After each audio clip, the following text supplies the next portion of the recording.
The concept came to me a long time ago when I was trying to make scales, certain scales, more accessible to me, like the diminished scale. You know, at first, whenever there was a diminished chord, I would play, just play, you know, which is fine, but I really didn't know how to use this scale. So my thought was, okay, this is unfamiliar to me.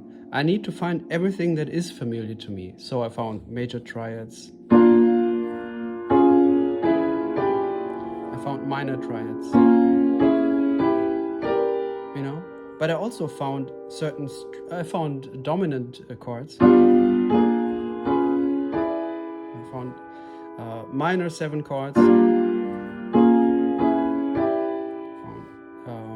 What else did I find? I think I found some more things, but what I'm getting to here is that I found structures. You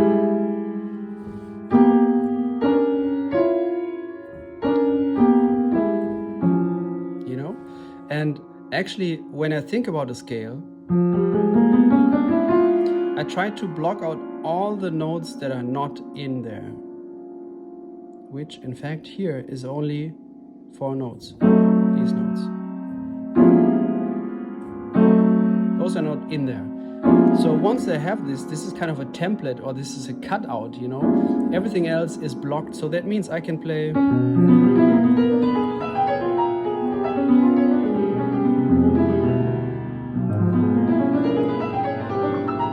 know, all of it is coming from one scale.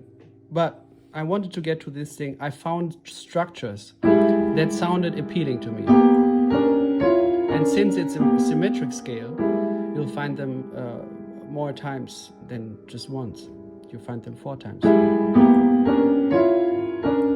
know, if you have one structure within the scale, you'll have it 4 times. Until it repeats.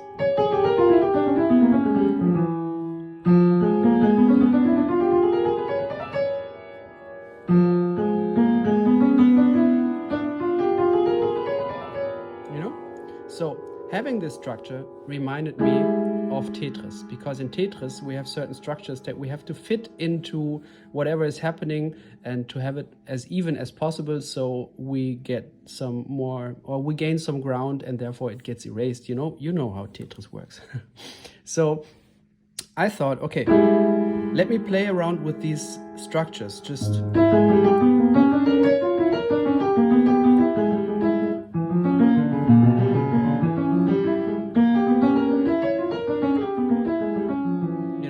by playing around with structures or motifs, you get a more motivic approach, and therefore it becomes more melodic than just running the scale up and down.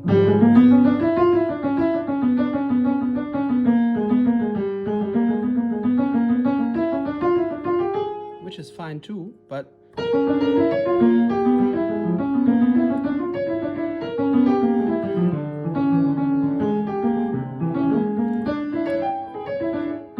becomes kind of a more compositional, I don't know. So this concept then I translated into what happens if the chords or the modes change. Yeah. So what I'm trying to do is I have a standard form. I have a standard harmony sequence, like C minor, F7, B flat major, E flat major, A half diminished, D7, G minor. Yeah.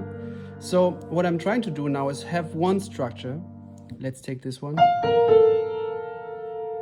And that means with every chord, I need to find this structure. And if it's not in the chord, I have to make it work through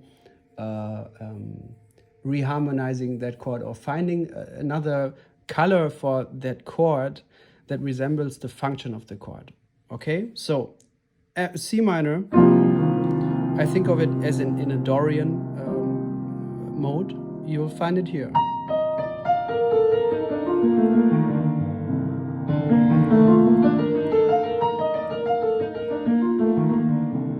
You know, and F7, if you think about it in the Mixolydian, you have the same thing.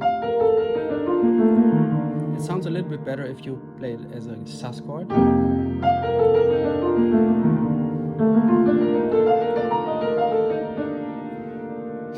And then B flat major, actually the same thing. E flat major, here in a Lydian fashion, same thing. A flat minor, if you look at it from a Locrian, same thing. And D7, let's say, okay, altered. Where is it? Where do I have a half note, a half step, and a perfect fifth? Here.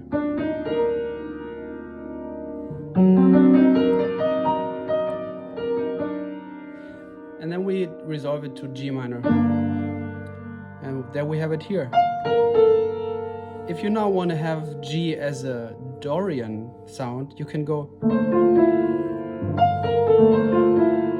right?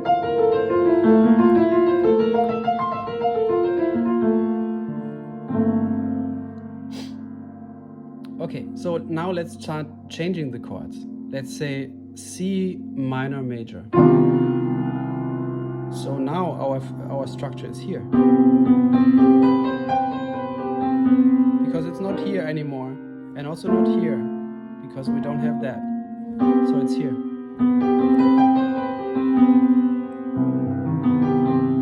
Okay? Now I'm going to say F7 sus4 flat 9. That means I have it here. So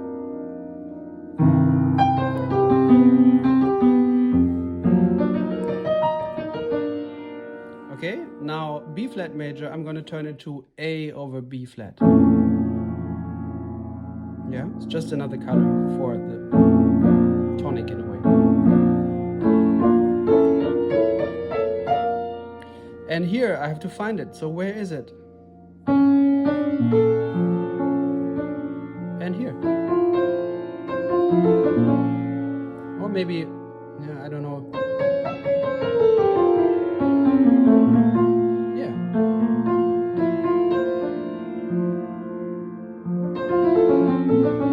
Or maybe just here and here. That's it. So let's go again. C minor, F7 sus4 flat 9, and then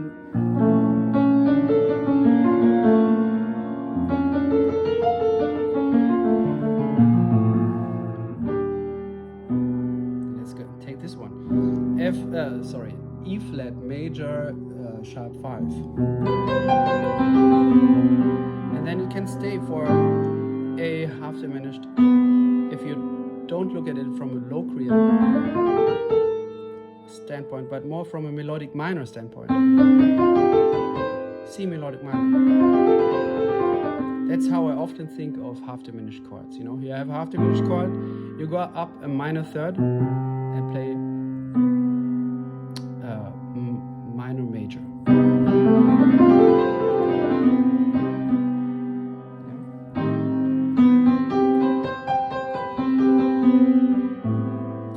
And then you go D7 sus4, and then you have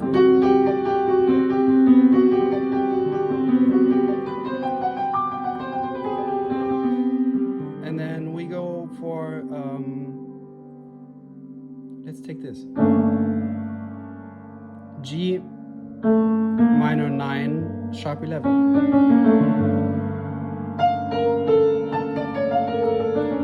which is the same as this. You know? So let me recap.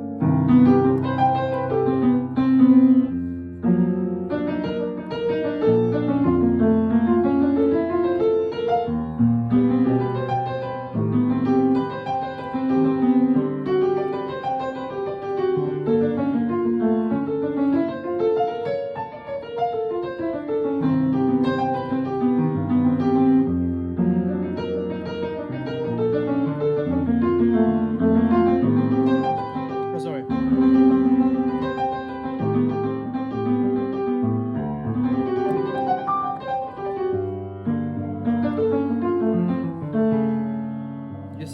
after a while of doing this, the structure pops up. You know, it comes at you. It comes at you, and you see it. You see it in a visual way, and you can also hear it. Like when you hear a chord, where is it? You can almost hear it.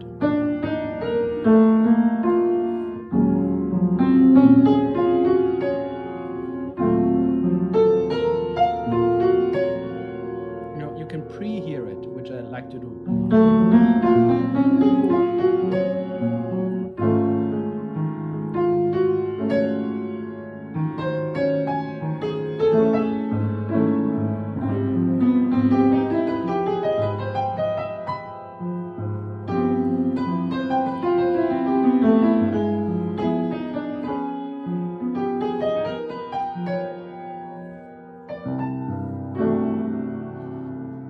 It can be an interesting tool for improvisation, but also for composition, obviously, you know.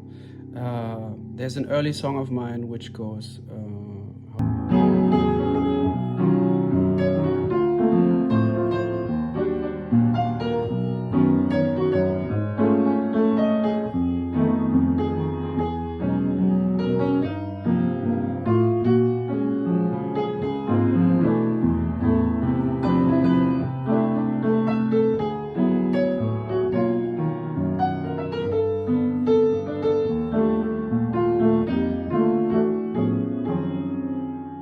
You see, actually, this is the song where I actually almost exclusively use this thing.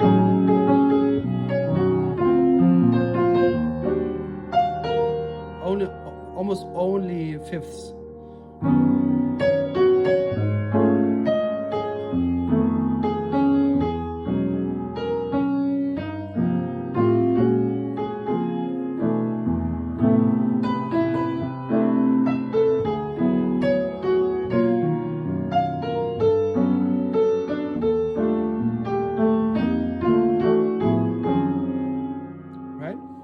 So let's take the same thing. Maybe you're already getting tired of this, but I think it's good to stay with one thing for a long time to actually see it, to actually comprehend it. So right now I'm preparing for a tour with Lage Lund that starts tomorrow, and I'm working on all the material that he sent me. This is one song. And there's this one song which has like a coda chord progression which goes like this.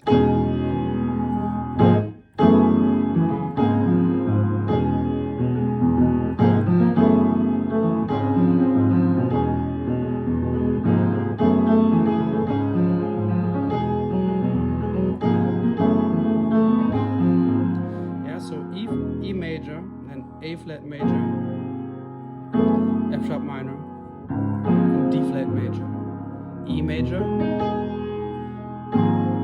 A flat major, F sharp minor, D flat major. So let's look at these chords from the first perspective. Not trying to change any of those chords, only trying to see this structure. Okay, E. Let's look at it from a Ionian perspective. Where is it? It's here and here. Also, it's a nice chord. Okay, it's here, and then it's A flat major. Sort of hear this in a Lydian way more. So that gives me,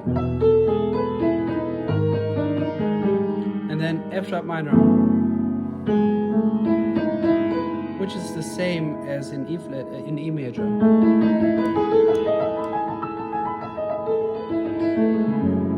And then D flat major.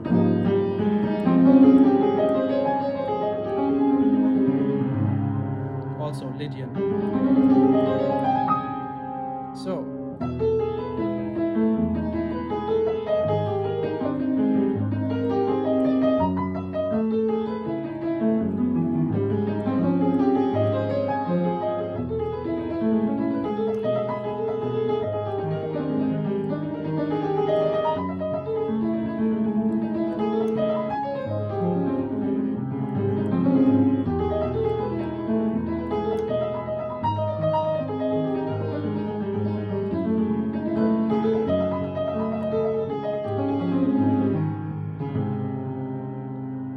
see, this motive helps me to get through this chord progression with lots of chords, with changing harmonies, but also it creates a balance, and it creates like a foundation, motivic foundation, that helps me as a improviser to stay on track and not try to find or reinvent the wheel for each bar, for each chord, but to stay with one thing. And this kind of structure and this kind of balance and foundational playing will help the others that I'm playing with to communicate with me and also to support what I'm doing, you know?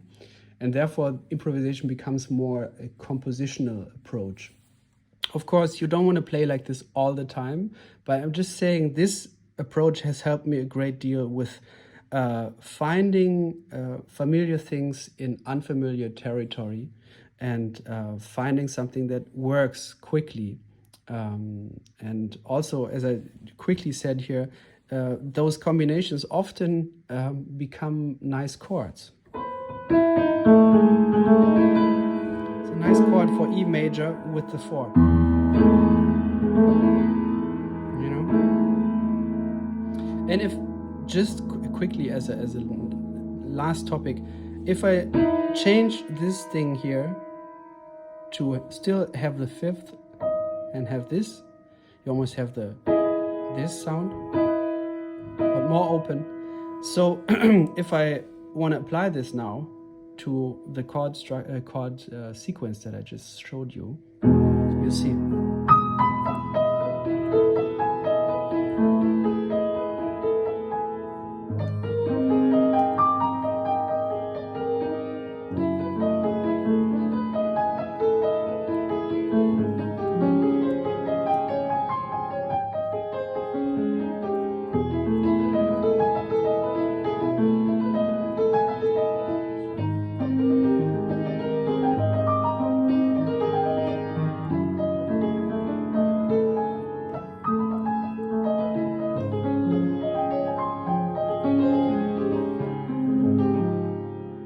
See, that's already a totally different sound. This is more open, this is more wide, obviously, but it creates a nice tension together with the other structures there.